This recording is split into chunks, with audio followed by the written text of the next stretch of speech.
Hello and welcome to our second podcast ever. I'm sorry it's been a year, but we've got busy things going on, Alex, and busy things I mean by mostly red ball cricket, and the ups and downs you could say with England and the red ball form of the game. Of course, we'll cover a lot of stuff since we haven't done a podcast for ages, Alex. I think it's been over a year. Well, I mean, what a disastrous Ashes campaign we had, and backed up by another disastrous trip to the West Indies. That, really bad for the England Test side on both away trips and away tours. And of course, we also started our April with the news that Joe Root had retired as Test captain, as he wanted to fully commit to be like England's highest run scorer. And the news that Ben Stokes stepped up to be the captain. So Ben Stokes succeeded the role of captain. And, only 2 weeks later, Alex, we got his photo with him at Lord's, which was very, very nice. Also, a couple of weeks ago, the England test team for the summer came out, and names like Matthew Potts and Harry Brook came up, players that haven't played for England before. Well, first I need to introduce Alex. He needs no introduction. He is the other very good guy in our podcast. And Alex, Hello. what a year it's been for England cricket. So much stuff going on. What are your take on it? It's been such a crazy year. I have the vivid memory of waking up during the Ashes fifth test. And I think there was just like a tiny chance that England might pull off a win. And then We blew it. We crumbled. So I woke up Did. at 8, turned it on, and we just completely crumbled. But, I mean, I think we got bowled out for something like 68.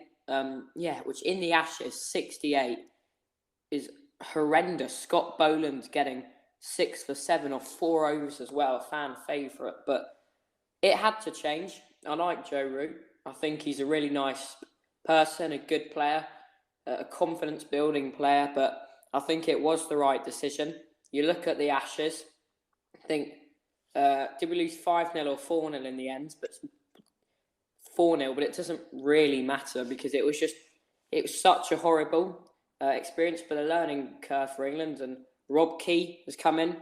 I remember watching him on Sky Sports, the pundit as well.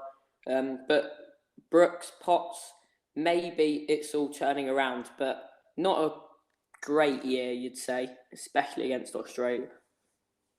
Well, you'd like to think it's turned around. We've also got, of course, the new head coach at the wheel after Silverwood retired as head coach. You could argue, Alex, 2 years of hurt for Coach Silverwood in the England managerial kind of role.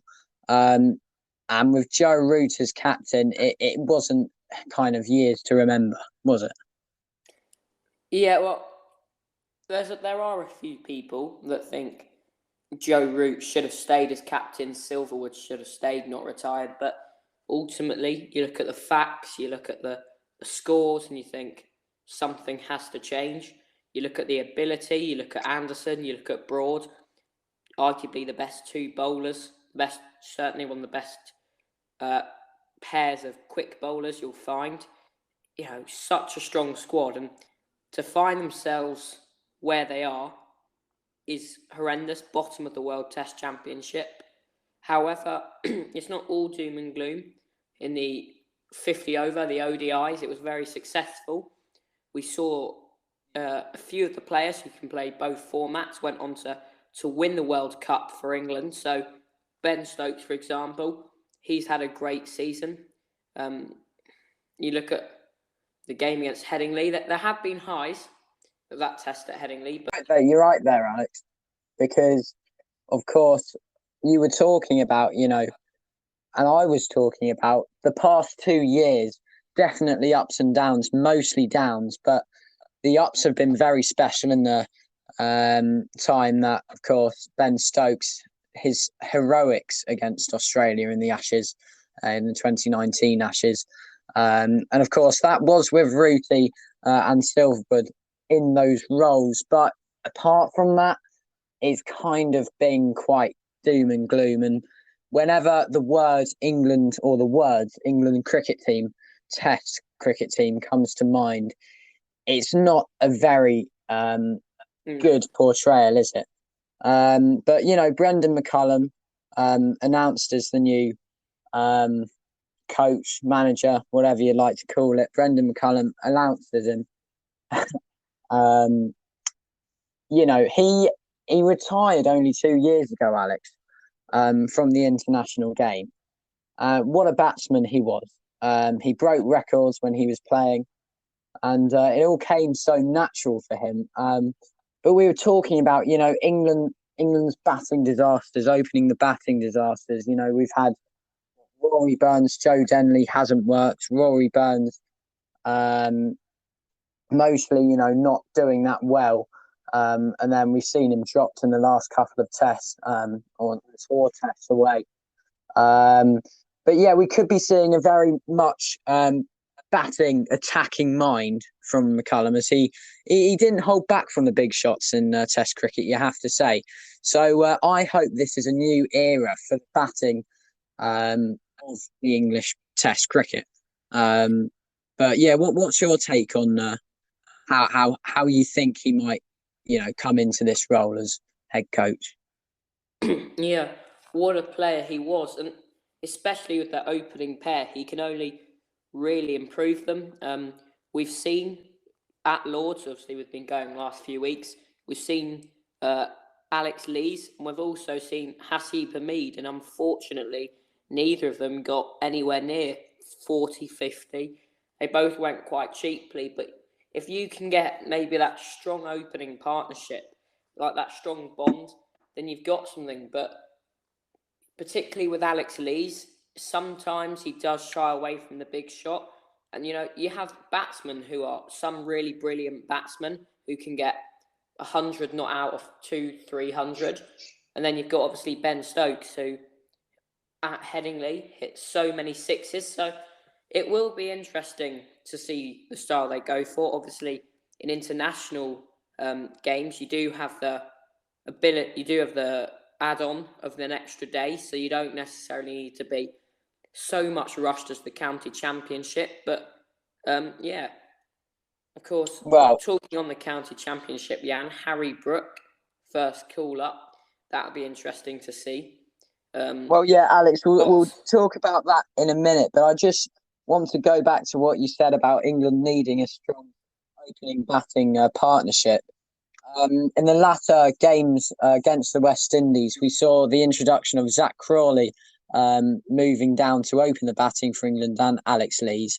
And it was quite positive. They did quite well, certainly better than Rory Burns and Hameed and their awful campaign in the Ashes. But yeah, that's all I really wanted to say. I think we will be seeing a fresh new introduction of Zach Crawley and Alex Lees opening the batting, and maybe Harry Brook coming in at third, or Joe Root coming in at third, Harry Brook fourth, and then Ben Stokes fifth. And you're still left with batters like Ollie Pope, Ben Folkes, who can certainly turn up on the day, especially Ben Stokes when he gets going. But yeah, I'll come back to you about county cricket.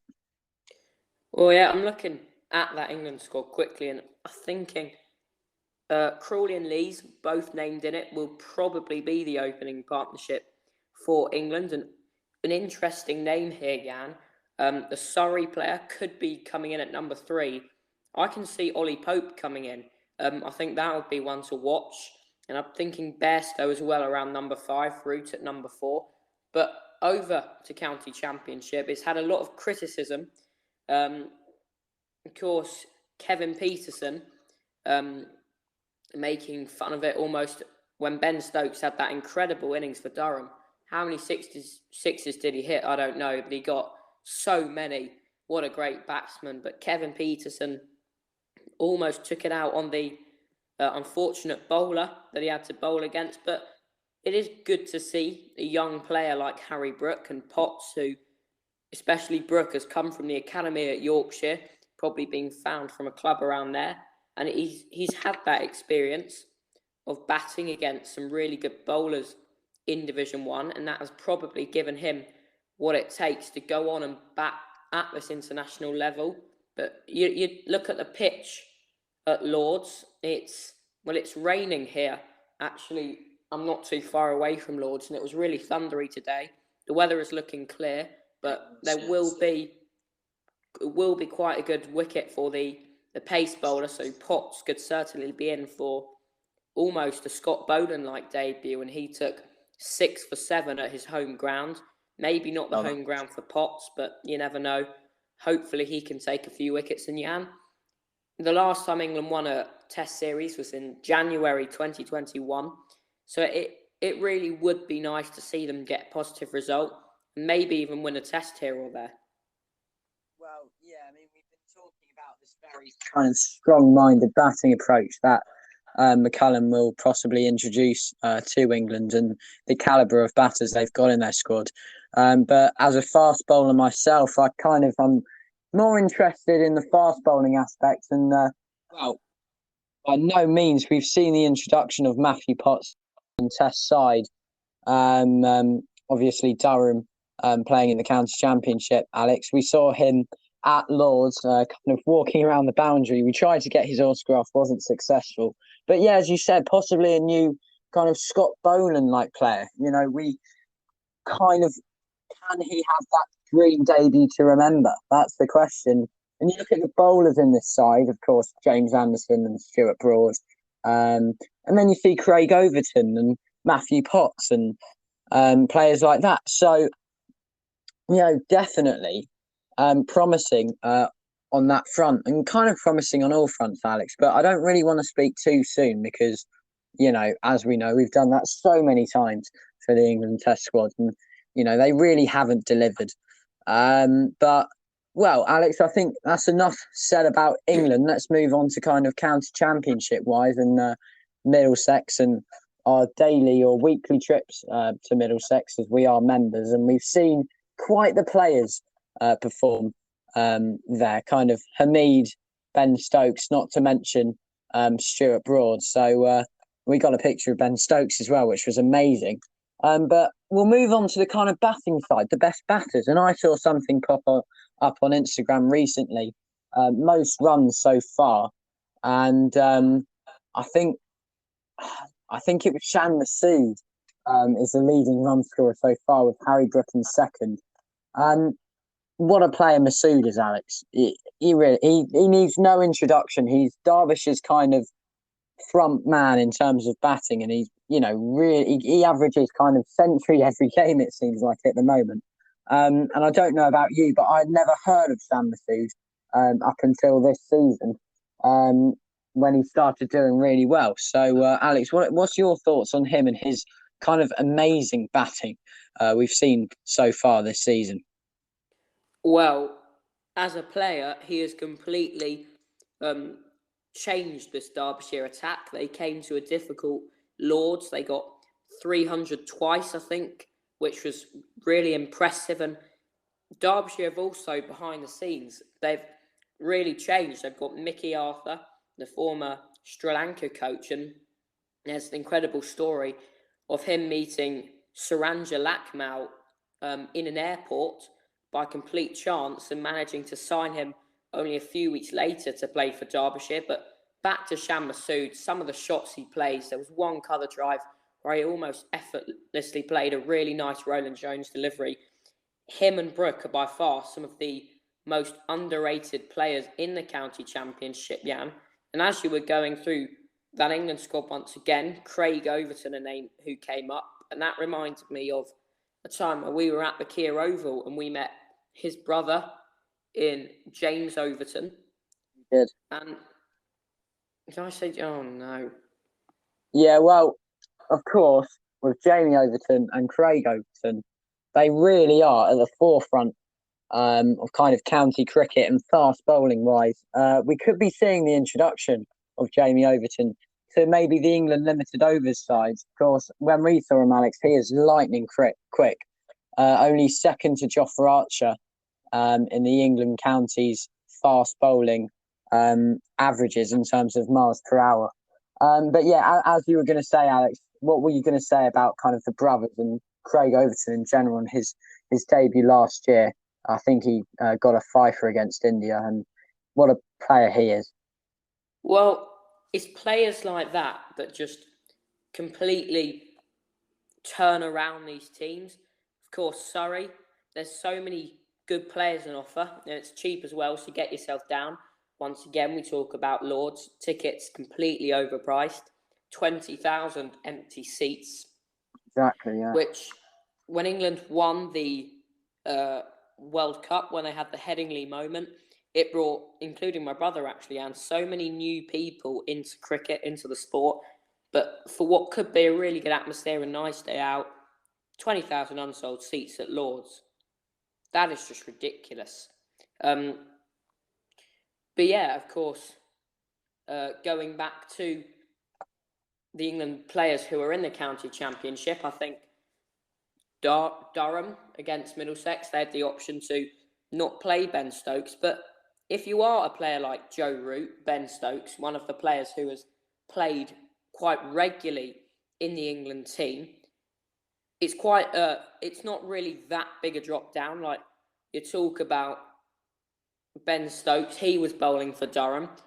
Joe Root faced Jimmy Anderson, actually. Anderson bowled Root. So I think these players should try and play as much county as possible, because if you're practicing batting against Jimmy Anderson on the wicket at Old Trafford, you're going to be ready for when you have to face some really quick bowlers like Carl Jameson, Trent Boult. So I think, yeah, it's really important that not only do fans get themselves down to grounds, but these players who are set the first name on the team sheet in the England team play as much county action as possible. Well, yeah, exactly. And I just want to go back. You mentioned 20,000 seats will not be, people will not show up at Lords out of the 34,000 capacity held there. So out of that's only 14,000 making the trip to Lords to see England face New Zealand. And the prices really differ. I think I heard Jimmy Anderson talking about the prices at Lancashire. £5 for kids, £10 for adults. And it's like that with most county cricket venues, Alex. And I think it will be county cricket. And they're going through a really big high at the moment because of their ticket sales. And as we found, we've been to about 4 days of county cricket this season. And it's just been great. And, of course, Lords not selling 20,000 because the prices are too high. You can see Jimmy Anderson versus Joe Root, as you said, Alex. £15 for a father and his son, or a father and his daughter, just £15 to watch England's greatest ever fast bowler versus possibly England's greatest ever batsman. And what a face-off that was, and what a turnout it was in Old Trafford as well. Funny you should mention that about England, though, Alex, because Sky Sports Cricket on Instagram 8 minutes ago released a statement from Nasser Hussain saying, fundamentally, it has been Joe Root and Ben Stokes with the bat that have taken on everyone around the world. England has got to stop being 20 for 2 and Joe Root striding to the crease. It's not easy, especially in England with the ball moving about. Now, Alex, we were talking about how the opening batting pairs were struggling, and this kind of backs it up. I think Nasser Hussain has got it very, very right, what he said here. What's your thoughts on that? Well, if you can get yourself with the bat, with Joe Root coming in at number 4 and Ben Stokes later on, if you can get yourself to 100 for 2 or even 70 runs for 2 wickets, it just gives Joe Root a little bit of freedom. If he comes in at 10 for 2, he's not exactly going to be that confident. He's probably not going to be hitting as many boundaries. So it is important they get the right opening pair. And a lot of times it has been these 2 batsmen in particular that have been the highest scorers, that have really brought England out of the hole, turned their innings around. And you have to wonder, I think it's you can say it with Anderson and Broad.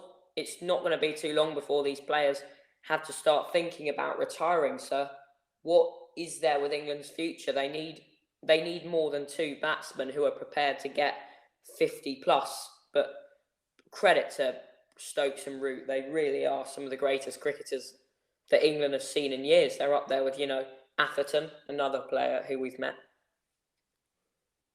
Well, of course, late May, early June, the pitch will be quite moist because, in these kind of spring/summer, when you're kind of entering summer, Lords and kind of all creases and pitches and whatever you want to call them around the world, I don't know why I call them creases, around kind of England at the moment, they will be moist because of the winter, obviously.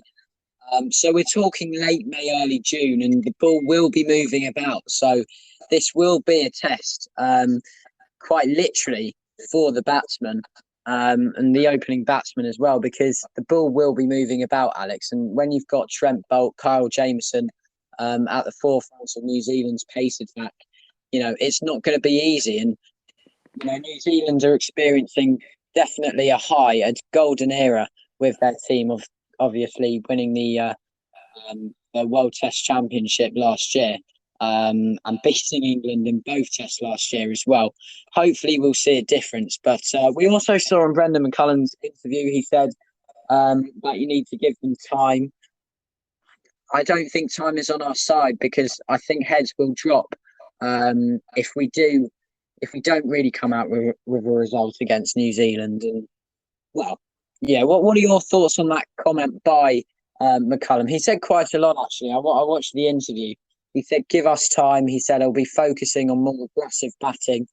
But I'm wondering if that's not the approach going into kind of, as I said, late May, early June, when the ball will be definitely moving and nipping about and nipping in and nipping away. And, what are your thoughts on kind of that more attacking-minded approach when it comes to batting and like opening the batting?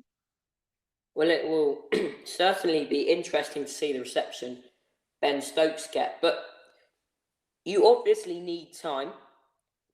With the results England are getting, it's not just a simple, we just need one extra bowler or one extra batter, but you have got to get it done because, as you said, if England go this season and don't have the greatest of the seasons, heads are going to drop. You're going to get Joe Root that were under so much pressure.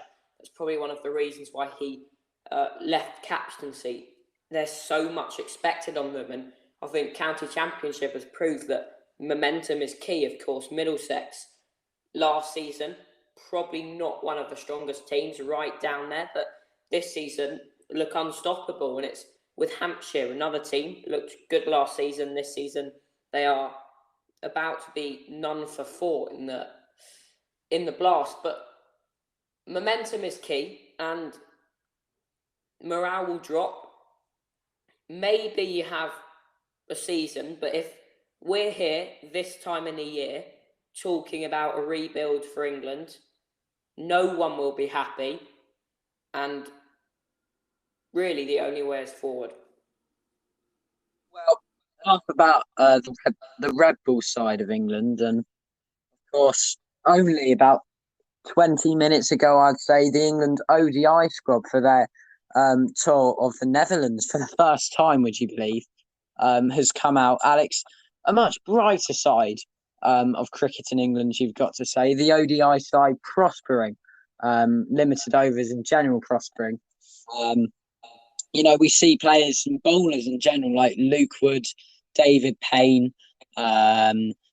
We saw Bryden Carse the other day entering, not for the first time. Luke Wood, I think, for the first time, but Bryden Carse and, David Payne being Gloucestershire, Carse being Durham. That's a very, very fast bowling four from England ODI I've got. Of course, backed up by Owen Morgan, Josh Buttler, of course. Buttler, his heroics in the IPL recently. Liam Livingstone, the sixes he was hitting last season. Then Darragh Milan. And all these players batting as well. So, you look at the limited overs side of things, and it's a very brighter side of the English game.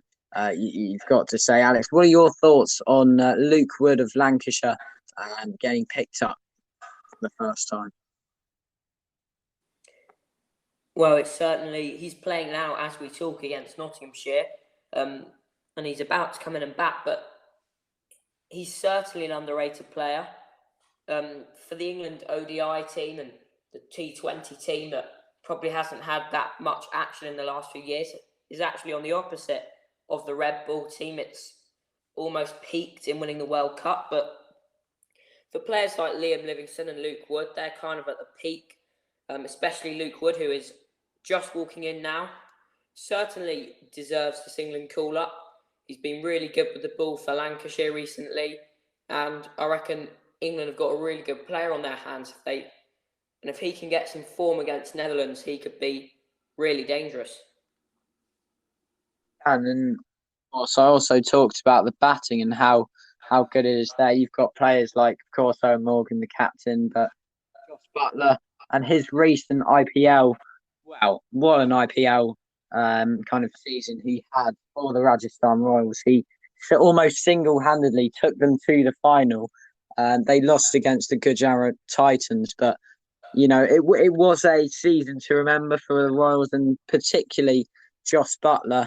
I think ended up with 4 centuries, which in T20 fast-paced cricket, especially in India with the IPL, is very hard to get.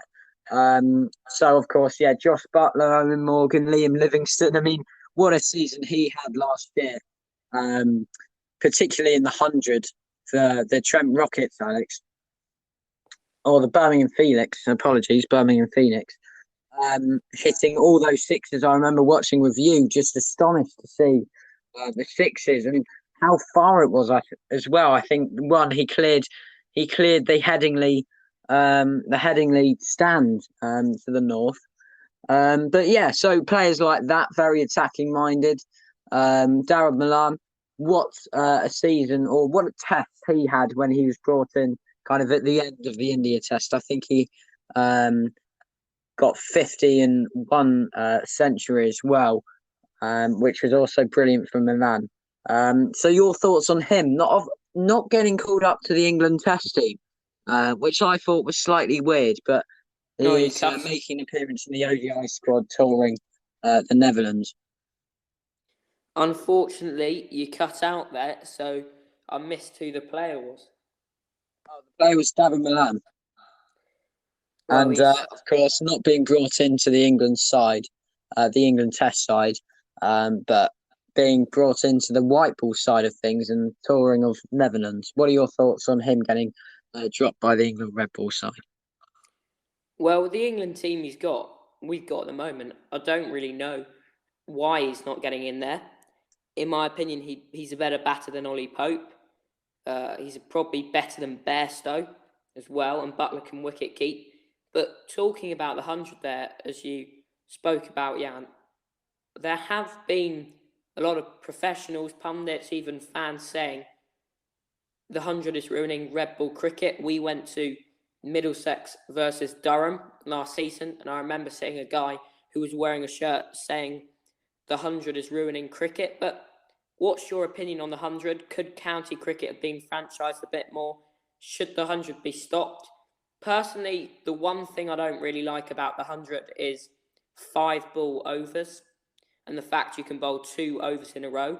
Like in cricket, no one's ever bowled 10 balls in a row in a professional game. So I do think that's kind of by Sky, by the big TV, to attract people to the game. But I guess it has been successful with the crowd, with the music and all that. But what is your opinion on the 100, Jan? How is it affecting red ball cricket?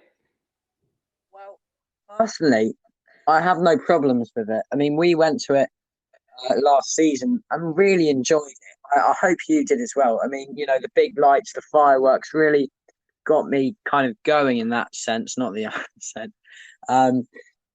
But yeah, you can definitely see how it attracts younger audiences as well.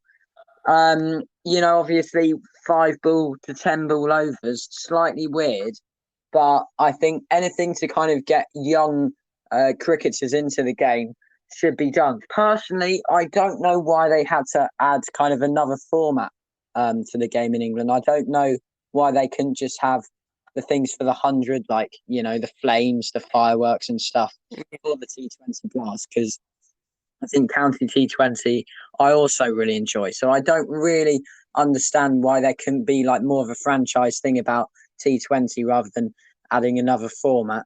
But yeah, in general, I enjoyed it. I'm excited for the new season and the new 100, and I want to go to some games.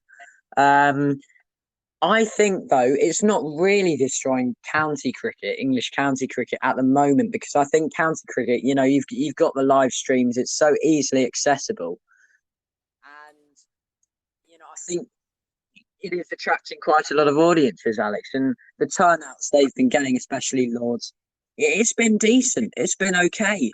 And that's why I think county cricket's definitely going through a high at the moment.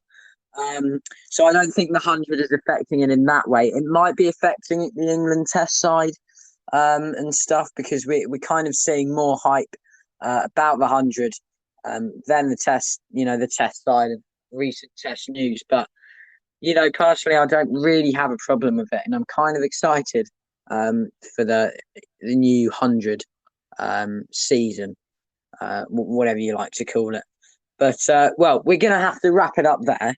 Alex, are there any last words you have to say before I finish the podcast? Well, there's one thing which has just struck me, there's going to be significantly more people for Middlesex. There's going to be two things. There's going to be significantly more people for London Spirit v Trent Rockets than there will be for England v New Zealand. And number two is a point that you made that I completely agree with, is you've got the teams, you've got Middlesex, you've got Berendorf, you've got Lancashire, who going through their team have got Liam Livingstone, Tim David. You don't Parkinson as well is a really excellent player. You don't really need to go through this whole new format when you can just add the flames, cut the tickets, and try and get young people into the Vitality Blast and 50 over games and things like that. But there's definitely positives to the 100 as there is negatives. And yeah, back over to you, Jan. Well, as I said, we're going to have to wrap up. I think this podcast has gone well, Alex. I think it's gone well. We're going to have to wrap it up. First one back in a year. There we go. Yeah, one back in a year. Hopefully we can do one before then. Hopefully soon. But it's for all the cricket audience. I hope you can kind of join in with our podcast, listen to it. It doesn't really matter about the amounts of people that listens to it. We're just a couple of 15-year-olds, kind of mucking about, just making podcasts for fun, just because of the love of the game. And well, I think I've got my stutter and stammer, which certainly is a disadvantage in doing podcasts and commentary. And Alex, you've got your stuff as well. But I just hope we add that kind of opinion to cricket, that kind of fans want to hear. So do feel free to give this video a like and subscribe, because hopefully we'll give out another podcast in the next year. You'd certainly hope so. But yeah, so from me and Alex, this is a goodbye. Up the England against New Zealand, although I don't want to bagsy it, but the New Zealand team is looking very nice. On that. Pardon? Do you think we'll have a review podcast on that? We will, yeah. I hope we will. So we're looking at about a week's time. If not, you'll just have to wait, and I doubt it would be another year, and I certainly hope it won't be another year. And I don't think it will anyway. But yeah, as I said, do feel free to give this podcast a like and subscribe to the channel. It does help. But yeah, from me and Alex, it is a goodbye. Up the England for the Test. And yeah, thank you for listening.